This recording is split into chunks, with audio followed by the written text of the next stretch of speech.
নমস্কার, জয় শ্রীকৃষ্ণ, রাধে রাধে। এটা ডিমার শাক, গ্রামগঞ্জে পুকুরে জমিনে পাওয়া যায়, কিন্তু আমাদের ঘরে আনে প্রায় তিতা। আমরা সবাই খাই। বেগুন দিয়ে চচ্চড়ি করব। ডিমার শাক বেগুন দিয়ে চচ্চড়ি করব। কালির জিরা শুকনো লঙ্কাটা ফোড়ন দেবো,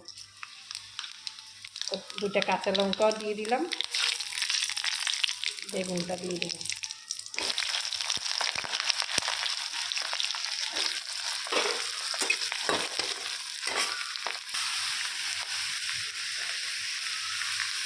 সেদিন ডিমার শাকের বড়া করছিলাম, সেই রেসিপিটা দেয়নি। আজকে বেগুনের ডিমার শাক দিয়ে ভাজা ভাজা করবো, চচ্চড়ি করবো, সেটা দেখাচ্ছি। হালকা ভাজা হোক, তারপর ডিমার শাকটা দেবো।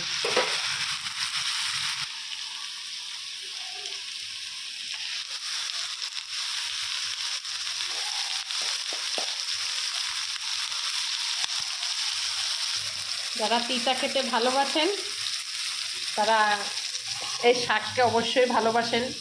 গিমার শাক, আমরা গিমার শাক বলি, হয়তো অন্য অন্য জায়গায় কী বলে জানি না। তিতার শাক, এগুলো তিতা গিমার শাক বেগুন দিয়ে করব। তো সবসময় ভালো জিনিসই খাবো এমন তো কথা নাই, খারাপ জিনিসটাও ছাড়তে হয়। সবসময় ভালো মন্দ ছাড়লেও চলবে না, খারাপ জিনিসটাও সবাইকে দেখতে হবে। সবসময় ভালো ভালো রেসিপি ছাড়বো, এসব রেসিপি ছাড়বো না তা তো হয় না, এগুলোও ছাড়তে হবে। সব মিলাই মিক্স করে ছাড়তে হবে, কখনো ভালো কখনো খারাপ, তবে তো চলবে সব কিছু। সব ভালো ভালো দেখাবো, খারাপ কিছু দেখাবো না তা তো হয় না, খারাপও দেখাতে হবে, ভালোও দেখাতে হবে। হালকা ভাজা হয়ে গেল, পাতাগুলো দিয়ে দেবো।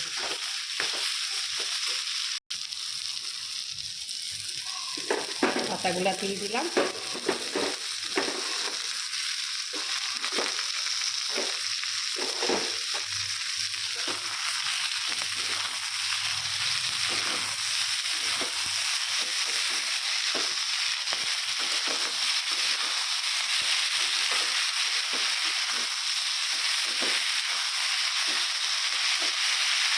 ভাজা ভাজা হোক, একদম অল্প একটু হয়ে গেছে, নামিয়ে দেবো এখন।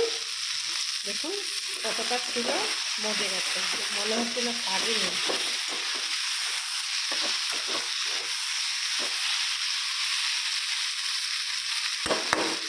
কিছু কিছু জিনিস তিতা কিন্তু শরীরের জন্য খুব উপকার, যেমন নিম পাতা, এইসব শাক খুবই উপকার। হয়ে গেল, নামিয়ে দিলাম।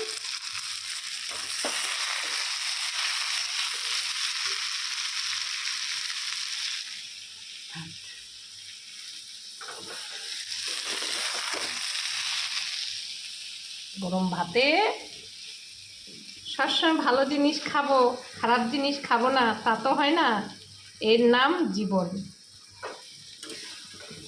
সবাই ভালো থাকবেন, রাখি, নমস্কার।